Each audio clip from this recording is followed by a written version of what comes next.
Wow, cool. So, you want to start right into the topic? I could. Good. Okay.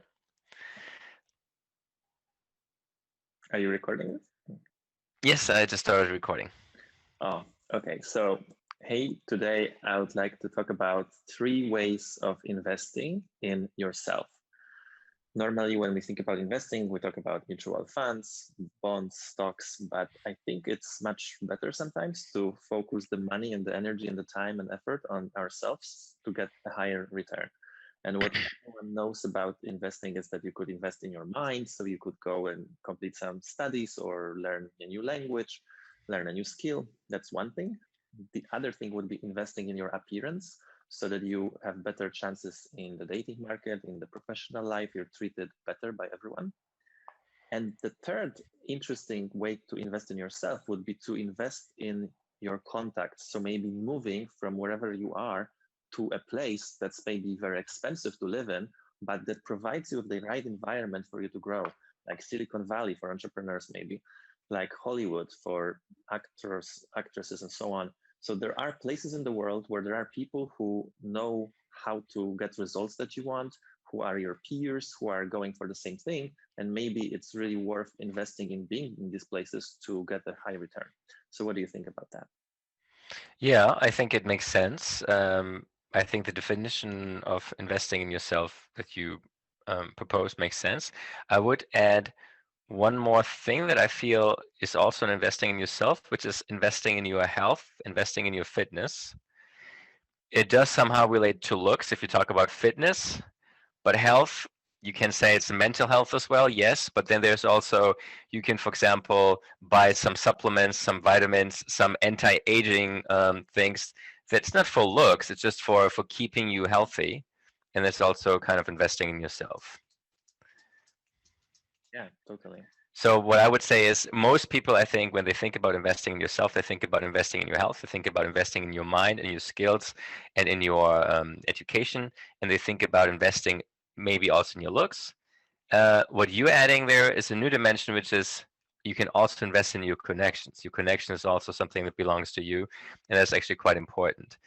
And one of the ways to do this is by choosing a place to live where you can meet a lot of new people, even though it's an expensive place to live. And you see this as an investment. Okay. Exactly, because normally you would think that you could move, let's say, back with your parents or something and save on rent, but it's actually more expensive than you spending whatever needs to be spent on the rent in the really good place where you meet people who can give you advice that can make you millions, for example.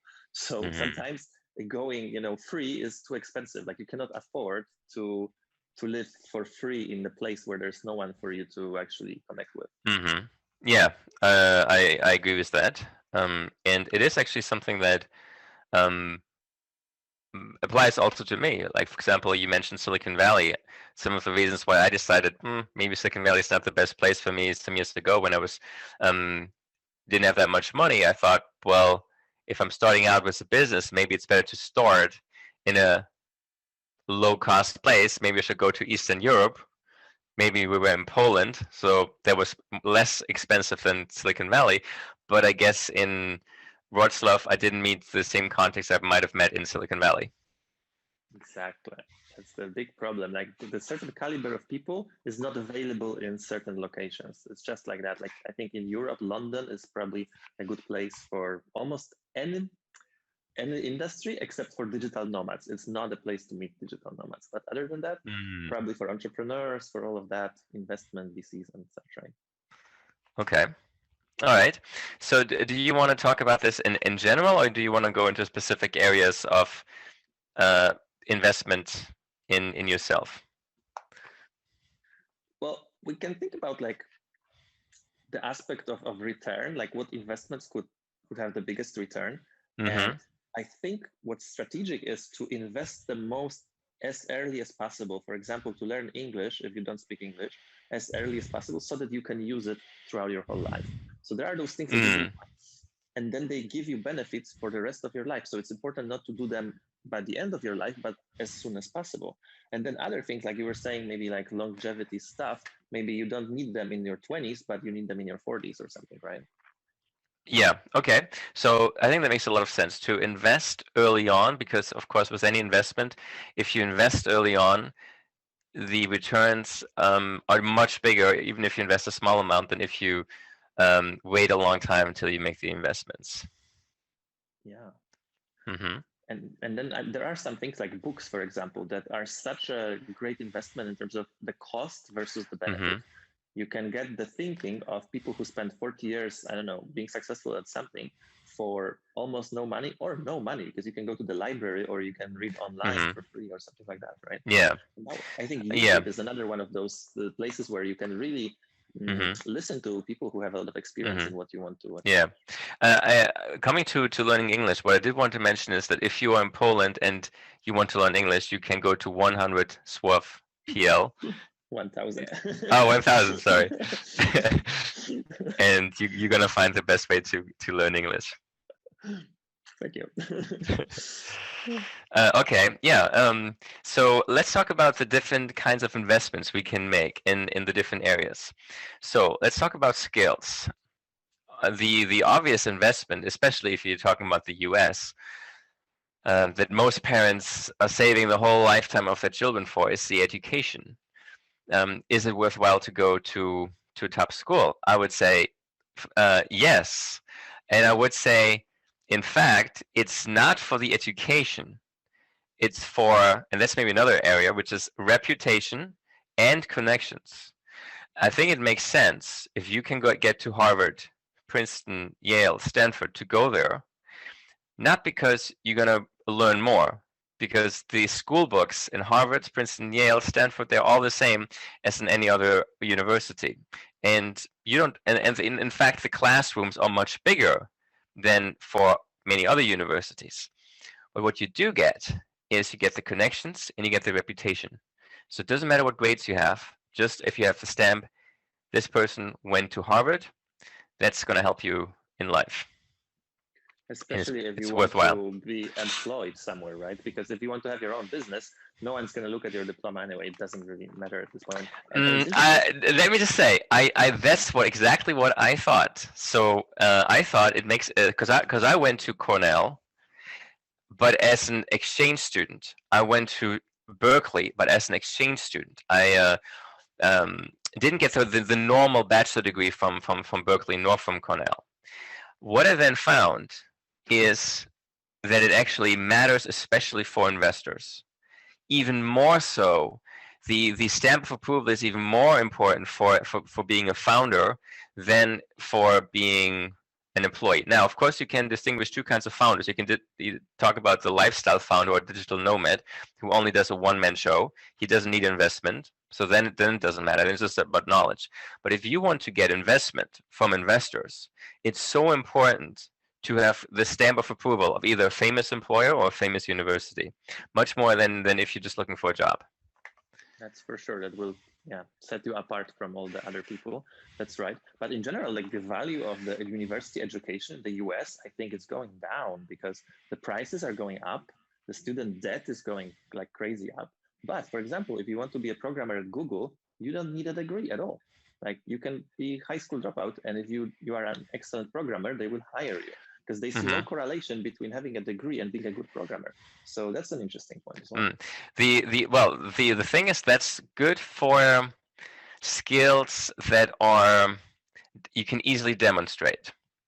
If there are skills you can easily demonstrate, it's mainly about the network effect, connections, and reputation. So when I'm talking about an investment skill, there are some geniuses who might be good investors, but it's very hard to demonstrate this because of the fluctuation in the market. You can't really show that you're a better investor. So basically, all the investment firms, they are hiring just the top Ivy League schools, and it doesn't matter what investment experience you have. In fact, that they will hire a music graduate or a literature graduate to work at an investment bank from Harvard, from Yale, from Princeton. The same thing true for consulting firms. So where the consulting, I mean, do you really know who is a good consultant, who is a bad consultant? It's kind of hard to demonstrate. So that, again, there are the network effects, meaning this reputation and the connections are much more important. Therefore, it still makes sense to have this on your diploma, to have this on your resume. Well, given that you want to work in banking, like 100 hours a week, or in consulting, 80 or 90 hours a week, which I don't think it's for everyone. And yeah, like people have different ideas for their lives. And I think now maybe the lifestyle of digital nomads or like freelancers is more popular. Maybe people crave more freedom than they crave long hours at the office. So maybe they don't need that kind of thing. They can do online courses on Udemy and LinkedIn Learning. And doing some programming, doing some design, like all those skills that can be easily demonstrated, and do that. I totally agree. It's just if you are investing in a university education for a diploma, then I think it doesn't make sense to go to any university. For example, in Poland, Poland is the EU country with the highest amount of university students. I think it's like more than 70% go to university. But that doesn't mean that all of them are extremely intelligent. It's just because a lot of them go to university. Now the question is, what kind of jobs do you get? Maybe 50 years ago, when only 10% went to university, when you went to university, wow, you got a university degree, great, we're going to hire you. Now, if everybody goes to university, it's no more this criteria that can get you a job. So I would say, if it's about education, then go to Udemy, go to Coursera, just do it online. You don't need anybody, and do your own study groups. You don't need a professor to be standing in the room to teach you. However, if it is about having a degree, then pay attention to where you're getting the degree from. That's good advice. Yeah, I agree. And also, like, just the experience of studying at one of those top universities is so different than studying in like other places. Like, you are surrounded by only super smart people. The professors are amazing. The pace is super fast, and you get actually good grades because everything is good. Like, you have group project, and everyone in the group contributes at the maximum level because they're like all super smart and motivated.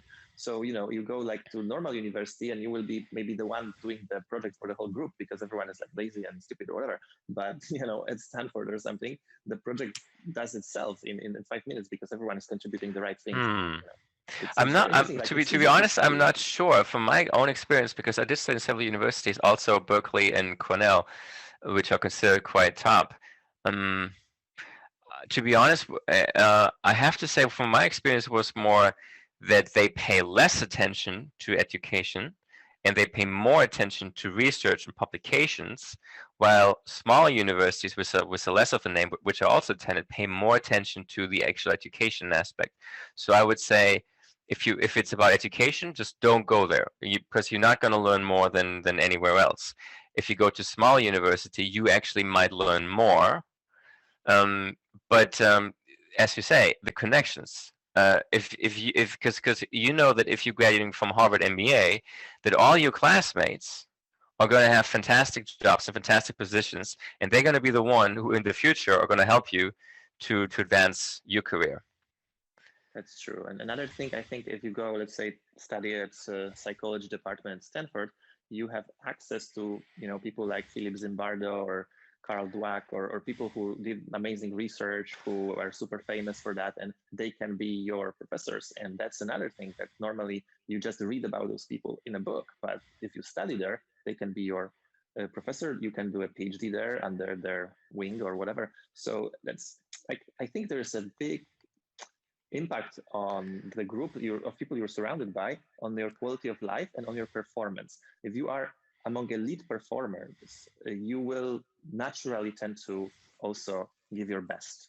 Whereas if you're surrounded by people who are slacking off or not that smart, you will do the bare minimum and you will still be doing better than most of them. So I think it's important not to be like the big fish in the small pot, but to be not the smartest person in the room, because if you are the smartest person in the room, you are in the wrong room. So it's good to seek out those rooms where you are not the smartest person in the room. Well, I was at Harvard, I was at Berkeley, and I felt I was the smartest person in the room. So where do I go? I don't know. You have to set up your own like university on Mars or something. You are differently, but yeah, I didn't have that impression at Stanford actually. Oh yeah. Yeah, I wasn't like the smartest person in the room, and the pace was super fast, and it was just like. Okay. So we talked about education. We said that education that depends on where you go. And it depends on what you want to accomplish. If you want to be especially a technical, let's say a developer, you want to do either your own business. Well, it just matters what your education. It doesn't matter your reputation. If you want to work in IT, or you want to work in very technical fields, many times it just matters what you can do. It doesn't matter on the connections you have or the reputation you have. But if for other things, it's very important that you go to the best schools, because those are the only ones that can give you the most valuable connections and the most valuable reputation. Okay, what else? When we're talking about looks, what kind of investment can you do into your looks? I just want to add one thing to the education thing. For example, instead of investing in the degree in marketing and learning what thousands of other graduates from marketing will know, it's wiser to invest in the course of Sam Owens, for example, or some like internet marketers, let's say, who are right now doing millions of dollars using the right tools, the right strategies with those tools. And they give you the specifics, like this is the kind of webinar that made me $20 million last week. And this is this and this is that. And you can just kind of follow that and copy that and have massive success. Whereas when you just study marketing, they will tell you like, there are a lot of channels, there's targeting, just like theory. It's not specific. It doesn't give you the competitive advantage that you need. So sometimes actually paying a lot of money to people who are making money right now using some specific strategies in some specific channels like Instagram, whatever, can pay off. Like this actually made me a lot of money, like spending money on secret knowledge of people who are making a lot of money right now using certain strategies and tools. Agreed. Yes. So coming to health, coming to fitness, and coming to looks, what are the investments that you can think of? There are some really, really small investments that have a big payoff. I think one of them would be to go to have a nice hairstyle done and then keeping it up, like by going every week to get your haircut so that you always look sharp. That's a big one. I think like people really notice if you have like a super fashionable, fresh hairstyle or not.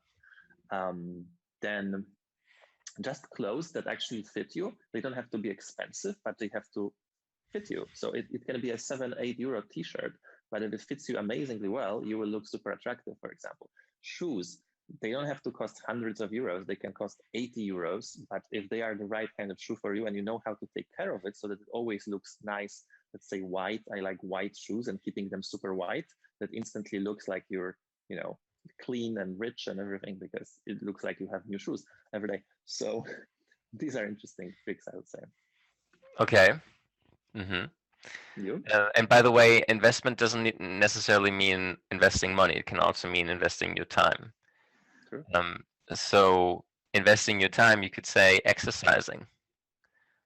I mean, some people do it for fun. I would say that if it was only for the fun, I probably would do much less. Because I have to somehow sometimes push myself and say, hey, it's raining right now here, so go out anyway and just run 2 kilometers, because it's needed. You need this routine for your health. So this is something where I feel you need to be willing to invest resources, if not money. And of course, you can invest money in a good gym. But I'd say it's mainly about investing effort. And similarly, in terms of the diet, like the healthy diet doesn't have to be expensive, maybe except if you live in the US where real food is kind of expensive and it's not that easily available in some places. But like in Europe, like you can eat super healthy, like real food for not that much. So there's no really excuse that, oh, I can only eat fast food because it's cheap. Like, no, you can actually eat real food because it's also cheap. Sure, but of course, again, that there is organic, biological food, and there's just the normal food, the normal vegetables, the normal meat, the normal fruits, and the biological, organically grown food is sometimes twice as expensive. So the question is, do you want to spend that money for, let's say, the taste, or for your investing in yourself, just knowing it's better for your health, or thinking it's better for your health? I think the research shows that there is not that much of a difference. Like the biggest difference is going from like processed foods to real food, whether Mm-hmm. it's organic or not is not as important, I think. Mm-hmm. Well, let's say you have the choice between Brazilian nuts and peanuts, and peanuts are 4 times, 5 times less expensive.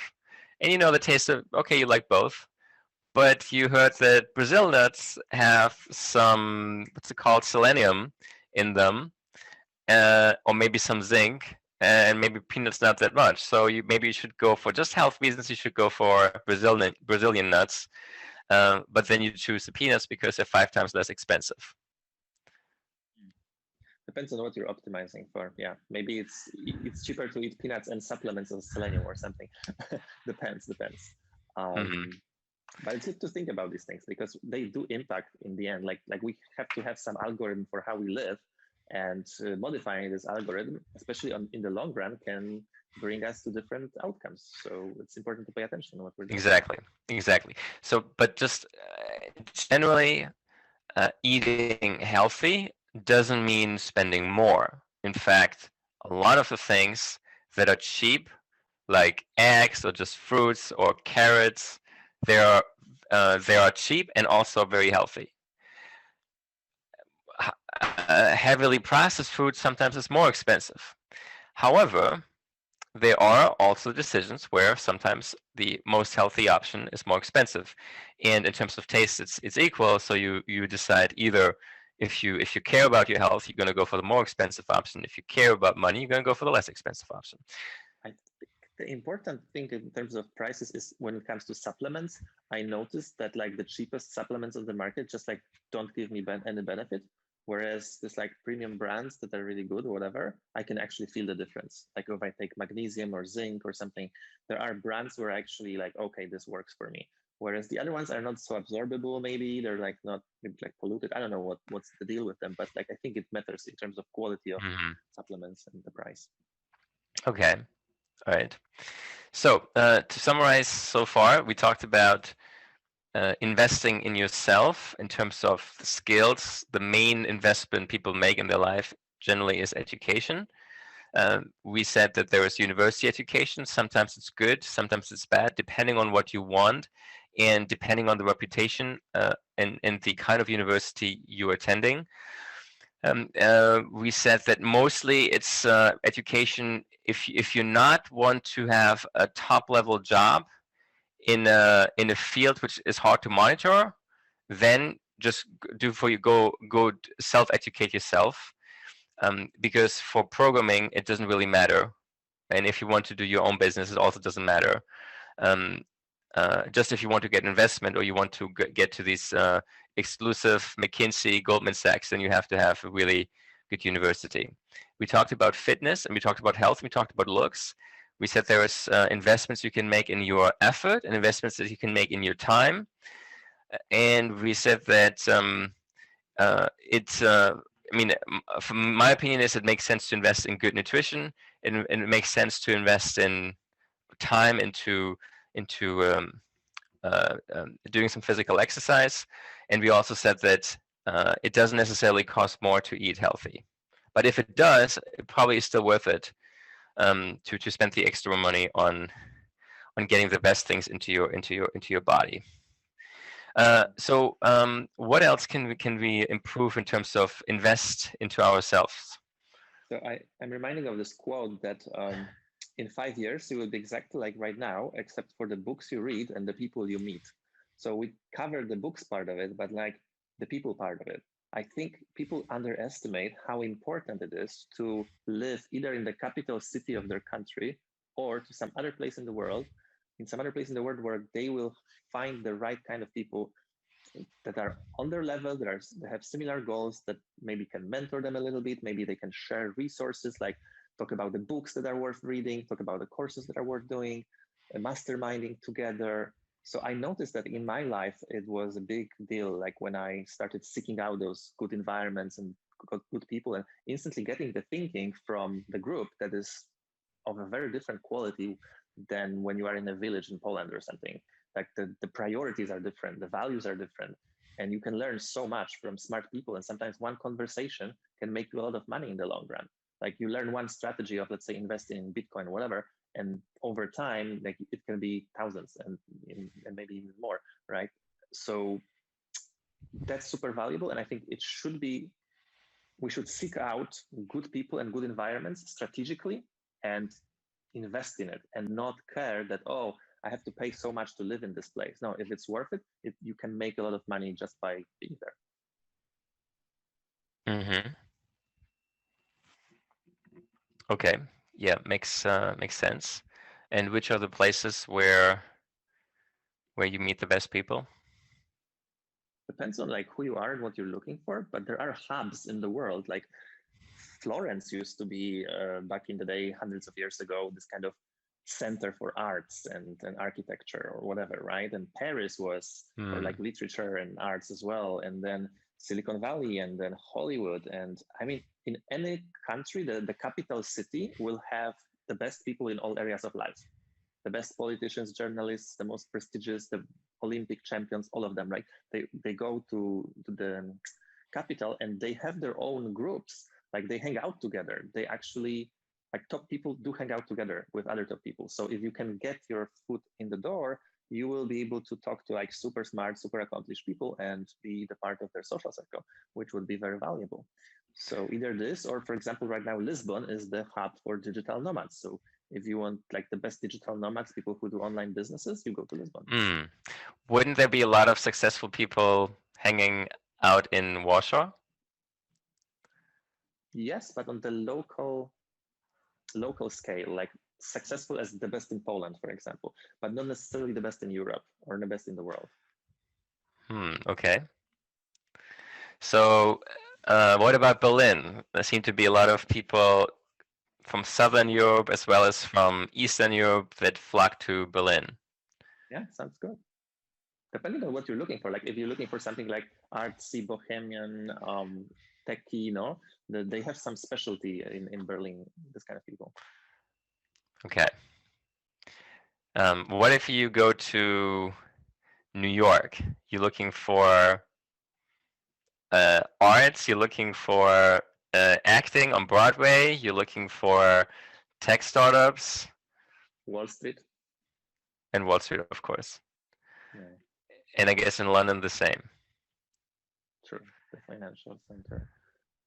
Yeah, London is very interesting. Like you have almost everything except for like digital nomads. I really love to go to the meetups of London futurists, people who are, interested in like predicting the future, and they are super smart about it, and they are very well researched, and they have methodologies, and it was like fascinating to meet this kind of people. And you don't have this kind of thinking in Wrocław or wherever, right? Like it needs to be a big enough city. And I think another thing, this is for like your career or your personal development, but even for dating, like you are not going to have dating in a small town. It doesn't exist as a thing.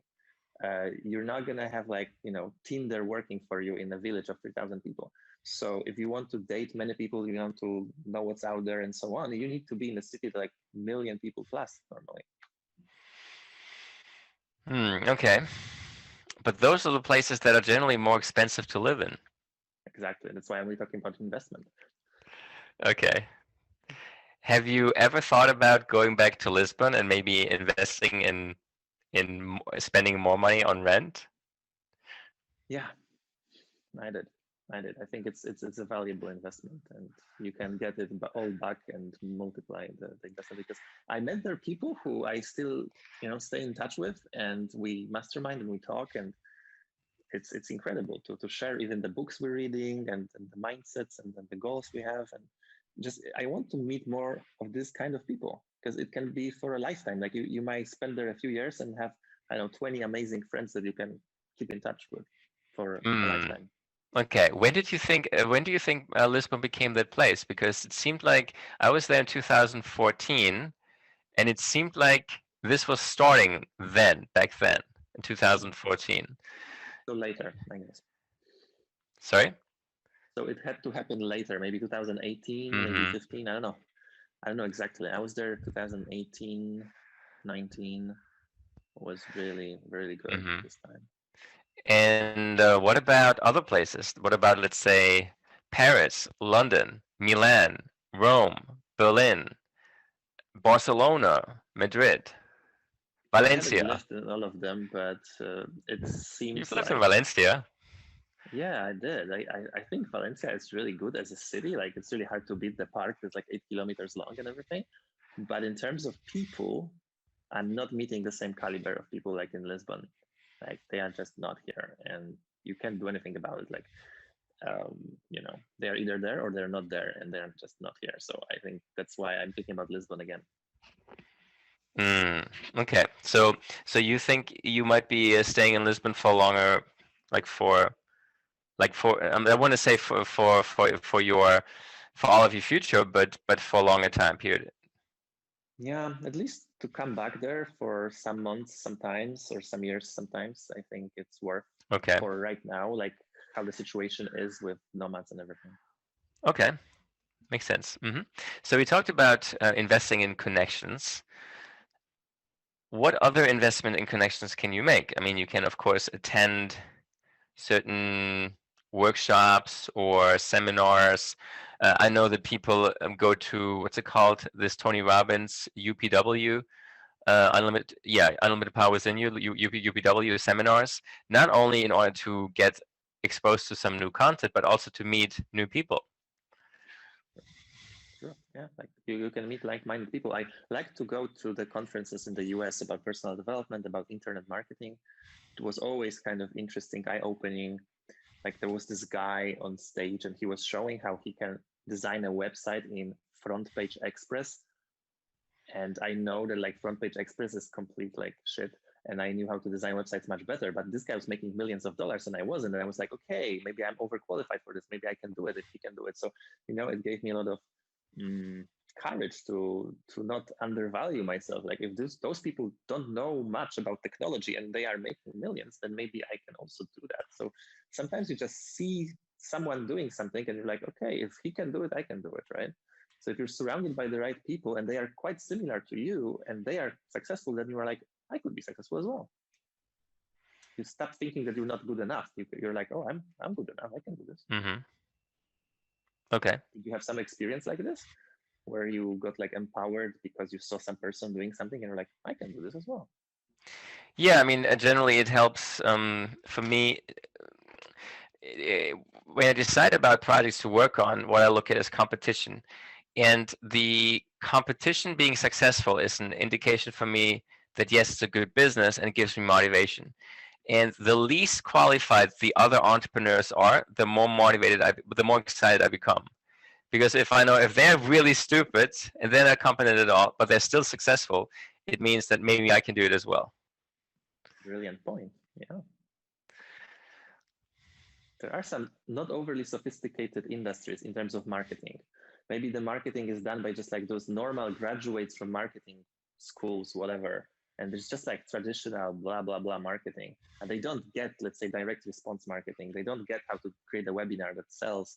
And if you come to an industry like this and you create like top-notch marketing from that you're used to creating for other industry where it's more competitive, let's say, then you can totally like dominate the marketplace. Because the level of sophistication is much different than other people's. Yeah. Okay, so we talked about investing in yourself. We talked about investing in your education, in your skills. We talked about investing in your fitness, health, and looks. We talked about investing in your connections. What's next? What are the other investments that we can do into ourselves? Traveling, just to be, adventurous and check out how it is to live here or there, how it is to be exposed to a different culture. I think it opens your mind and gives you ideas sometimes for a business. Like I went to Panama and I was studying Spanish, and that kind of gave me the idea of creating my own business around that. So just exploring interesting things, going with your curiosity and spending money on experiences like, I don't know, skydiving because you want to do skydiving or whatever. It's kind of broadening your horizon, and that helps. Okay, so most people would probably say that spending money on skydiving is for you to have happiness and maybe have some experiences, but you're saying it's also an investment. So even so you can invest into these experiences, you're saying, because these experiences would either give you new contacts or they would give you broaden your horizon so that you can come up with new ideas. because maybe you love it. Maybe you will have the biggest school of skydiving in the world after you try it. But how can you know if you never tried? So I think the first time doing it is a brilliant investment, because you will know like 80% of the time that this is something for you or not. And if it's not, that's okay. But if it is, then maybe it will open the new possibilities for you as well. Okay. All right. Anything else in terms of investing?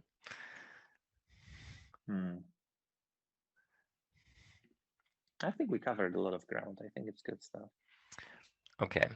So what are the investments that you feel are worthwhile to make? Languages, for sure. Skills that are kind of Languages for sure. Okay. You're saying, but which language? Like, would you say there is a big ROI for me if I learn Polish? No. No. Okay. No. The languages that you feel like you need and want, I think that's the thing. So yeah, so like Spanish and English and Chinese potentially as well, right? Who knows? Like depends on what, like you have to craft it for yourself. Look at like what you like, where you want to live potentially. If you like to live in Spain or like Latin America or whatever, then Spanish is useful. And if you want to do business, English is useful, or if you want to know anything. So you craft it for yourself. Look at your strengths, your passions, and build around that. Build the skill set around that. Mm-hmm. Okay. What else?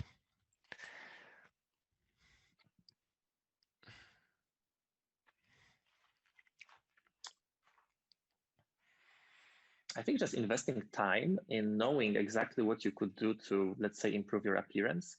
And you might not decide to do everything that you could, but like there are some really cheap things you can do to like get a big payoff, and maybe you could start with that, and just things that you do once and maybe that is forever. Like, I don't know, buy a nice watch and just like use it forever, and you will always look good with a nice watch or something like that, right? Yeah, I was recently watching somebody on YouTube say that he would trade being a billionaire to being good looking.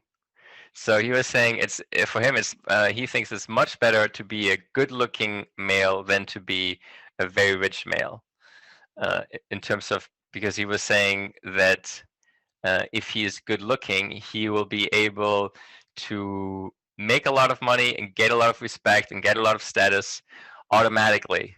While even if he's short and ugly and rich, people would just like him for his money, but he would really respect him. Okay, got it. Okay, so he would be like, he wants the validation to be like loved for who he is rather than for his money. Yeah, got it. So I don't know if that's true, but I do think that even like if I would have to decide, I can become ugly, but gain at the same time 50 million euro. But I would always be ugly. Would I want to invest this ugliness in order for me to get 10 million euros? Sorry, 50 million euros? I don't know. I think maybe not. No. Yeah, personal appearance is very interesting because, for example, there are not that many things that impact our happiness long term because we get adjusted to it. But like changing appearance, like having like plastic surgery or something, is scientifically proven to boost your appearance like forever and boost your happiness level forever. Because if you were always thinking, oh, my nose is too big or whatever, and now it looks perfect, then you're like, okay, this is great. So you get this benefit for a lifetime potentially. But if you have a plastic surgery and it goes wrong and now you look weird and it looks fake, then it's a problem. So it's a double-edged sword potentially. And there's another quote that there are no ugly people, there are only poor people, because there are so many procedures you can do to like improve your looks that it's crazy, right? Yeah, that's true. Yeah, if you look at Tom Cruise, for example, there's some pictures where he looks really ugly. Or if you look at Cristiano Ronaldo, you look at him like, wow, looks like not ugly, but not more than average. You're right. I think a lot of famous people, actresses, actors, they have a lot of things done to them. Yeah, or the author of 8 Ways to Influence People, Robert Cialdini. I mean, he looks like he's 40, but I think he's about 80. It's just that he has so much Botox and procedures in his face, but you can see it. I mean, this is the thing, you can see it with him. Yeah, interesting. But there's also a lot that can be done just by exercising and eating correctly and not Mm-hmm. exposing yourself to sun without SPF 50 or whatever. So just What paying is some it? Oh, attention, okay, protection. Okay, sun like, protection. Mm-hmm. yeah, sun protection. So just paying attention, having good habits. Like I see in Spain, for example, a lot of people have very bad skin in terms of wrinkles. Even like younger people, like people my age, look like 45 because they don't use sun protection. They are on the sun all the time. So, and they smoke, for example, which is another factor, right? So it's the anti-investment. Like they're spending money in order to have shorter lifespan, more disease, and look uglier or Mm-hmm. smell uglier. So it's very interesting how you can invest for the positive and for the negative in a way. Okay, so I would take it you wouldn't think this is a good investment, smoking. Surprisingly, I wouldn't think so. Okay, I don't know why. okay, okay. So what are other good investments to eat healthy? Even though we said it's not necessarily doesn't cost you a lot of money. To exercise, even though we said might not cost you anything, but it costs you time. Improving the quality of your sleep. That's a good one. Mm-hmm. So just simple things. Sometimes very simple things are very profound. I noticed that as well, right? And even like having a gratitude practice, like deliberate gratitude or something like that, or just like meditating 10 minutes a day, like things that don't even cost, but they do form an investment in you. Like if you train your mind to be more still and to be more detached from like the emotional roller coaster or whatever, that can be Mm-hmm. valuable. Okay. And in terms of connection, going to a place where you can meet the right people, which in many cases are popular places, which often have more expensive costs of living, like New York, Silicon Valley, London, Paris, and Lisbon. And also having the skill of actually finding those people and building connections with them, because it's not just enough to be in the same city, but you need to know like which meetups to go to, how to talk to people, like how to follow up so that you create like closer connection, not just having a 15-minute conversation on the meetup, but then maybe, you know, go for coffee later on, and then maybe like have calls when they are in a different country and you are in a different country with the people who are compatible, where that adds value. So there's a Mm-hmm. whole skill set, I think, about finding the right people, building good relations with them. And I think the same thing goes with like women, like finding the right kind of girls for you and like building the kind of relations you want with them. So Mm-hmm. there's a skill set around this, and I think it's really worth investing in as well. Okay, makes sense. All right. So we talked about investing in yourself. We said that investing in yourself can mean investing in your mind by education, by acquiring new skills, can mean investing in your physical appearance or physical fitness or health, and can mean investing in your social connections. And we said that in many cases, it does make sense to invest both money and effort into getting better health, better fitness, better looks, better skills, better education, and more and deeper connections. And maybe this is a better investment than any like investments in the stocks or whatever, where you don't control the outcome, because here you do control the outcome and it impacts you directly every day. If you look better, you will feel more confident. Maybe that confidence will make you to, you know, try things that you wouldn't otherwise try, because maybe Mm-hmm. now you can do this project that you were hesitant before, or you get your MBA and now you feel like, okay, there's no like business problem that's solvable for humans that I couldn't solve, because I know the tools for solving business problems that are like the best in the world. So I have confidence. So sometimes it's just like confidence as well, like believing that you can do it and that you can do it. But it can help you if you have the knowledge, if you have the contacts, if you have the looks for it, right? So you don't stop Mm-hmm. yourself by thinking that you are not enough. Maybe you Mm-hmm. feel enough. Okay, yeah, I think that makes a lot of sense. I totally agree. All right, so people should keep in mind that they need to not only think about investing into the stock market or in cryptocurrencies or into houses, but also invest in themselves. And This is in many something, cases, you the know, payoff is going to be better, more payoff is payoff. going to be better. You control the payoff and no one can take it away from you. Like the books you read, the studies you completed, the languages you learned, no one can like have a crash in the market and like you lose it all. Like unless you lose Mm-hmm. your memory or something crazy like this, which is very unlikely. So Mm-hmm. normally you retain the value and you control the value. Like maybe if you learn Chinese, maybe you're not using it right now, but like hypothetically you could, like if you wanted to. So it's yours for Mm-hmm. your lifetime, right? It's always Okay. adding that option for you. If you want to start a company in China, now you're ready in that way or whatever. So you have more options. Okay. All right. Makes sense. So let's keep in mind we need to invest in ourselves. Okay.